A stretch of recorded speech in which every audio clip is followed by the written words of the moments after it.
Ashama harka fuunee akkam jirtanii kabajamtoota fi jaalatamtoota chaayinaa laayyaantu asallaa jiru jalatti argamtan nagaan koo bakka jirtatti sinaa qaqqabuu isiniin jechuun jaaladha. Egaa ka guyyaa kaleessaa waa'ee wantoota adda addaa waan mana keessatti fayyadaman waan nyaatamu waa'ee qaala'iinsa jireenyaatiin viidiyoo hojjedheen ture.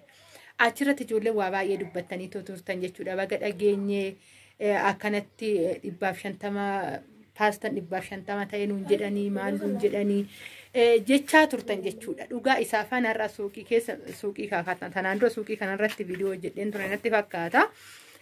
Indoo gongorree hojjedheen ture riyaatee wajjin suuqiin kun suuqii riyaatiidha jechuudha. Achi dhaqee tanan hojjedhe. Nan taajjabe jechuudha meeqa naga gurguramu shi wajjin illee haasa'atan ture. Suuqiin kun suuqii naannootti irratti. Namni kamuu yeroo tokko naannootti wanti fayyadamanis ni jira. Wanti gabaa deemanii bitatanis ni jira jechuudha. Naannoon maalinni wanti inni dabaluu fi suuqinii meeshaa gaafa fidan fe'anii fidu.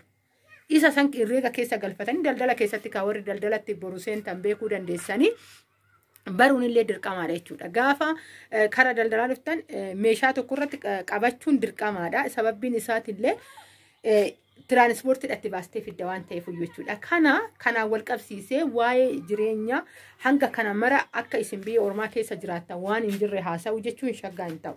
Sababbiin isaa eenyumtu jireenya mataa isaa jiraachaa jira akkan kaleessa isinitti dubbadhe sanarratti jechuudha. Kanaafuyyuu amma mee waliin haasofna viidiyoo ofirraa garagalchee tanan sukkaarallee gaafadhee akkasuma immoo bunas wanta jiru hundaa kiiloodhaan. Baay'ee bunni 400 irraa erga yeroo dhufuuti jalqabee 400dha kun kiiloon jechuudha. Bakkuma feetan yoo deemtan akkanani magaalaa jiraadhutti jechuudha 400 yeroo hundaayyuu nan bitaan jechuudha. Buna namni kamiyyuu buna mana keessaa hin dhaaba jedhee too yaadu sababbiin isaa nan dhugasi namni soggaa dhufe nan danfisaa jechuudha. Kanaafuyyuu buna mana keessaa dhabu bunni 400 gimmaashni 200 ruubiin 100dha jechuudha. Dabalee sin beeku qannasee sin beeku ergan dhufee amma waggaa dhafan deema saniin jira siniin jechuun jaaladha. Itti aansuudhaan immoo aayiduun nu bichaan beekan yeroo kana keessa xiqqoo wanti guddiidha jedhee ani isinitti mujiraate tanan xeefidha. Xeefii yeroo darbee innuyyuu fulbaana keessa jechuudha. Karaa onkololeessatti seenuuf yeroo hedduu birrii 100 seenee jira jechuudha. Kiiloo takkittiin 100 waggaa seenuu 50 kiiloon 10,000 moo matoota 10,000 matoon 10,000 jechuudha. Amma garuu inni gaddeebi'ee jira. Maaliif ji'a takkaaf akkas ture onkololeessa keessa xeefiin haarafti seenee jira jechuudha. Kana waggaan jedhu isin jettaniisuma nama waa'ee jireenyaa calliseetuma boo'u jala deemtanii mataa keessan of hin dhukkubsinaa. Dhugaan isin jira jechuudha. Ani mataa kiyyaaf jiraachan jira miti. Waan ergan galee beela'ee beekaa nan nyaadanan nu biteetuma jechuudha. Xeefii qoteetii miti biteeta nyaachaa jira.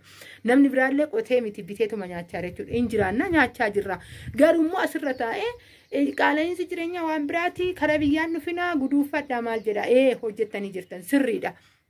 Namni kamuu humna ofiif laala yeroo ofii hin laala umurii ofii hin laala. Maaliif hojjechuun jechuun itti jiraachuuf malee waan biraa fiddee dhuftee asitti cabdee algaarra ciiftee waan jiru nyaachuuf miti. Namni gaafa biyyaa bahu waa harkatti qabatee galee bilisummaadhaan biyya ofii keessatti waan ta'e hojjetee jiraachuuf xiqqaadhaa haga guddaatitti jechuudha. Kanaafuyyuu achuma taa'ii gaafa mooyyuu kana keessaas deebi'an immooyyuu maal jedhu kuni nu hanqate kana nu fidii kun nu hanqate kana nu fidiin illee duuba jirti jechuudha. Kanaafuyyuu of eeggannoo godhaayii isiniin jedha. Egaa gabaabumatti safara keessatti waan ittiin gurguramuun isinitti maafanii gabaabsitoo viidiyoo kana oduun dheeressin jechuudha.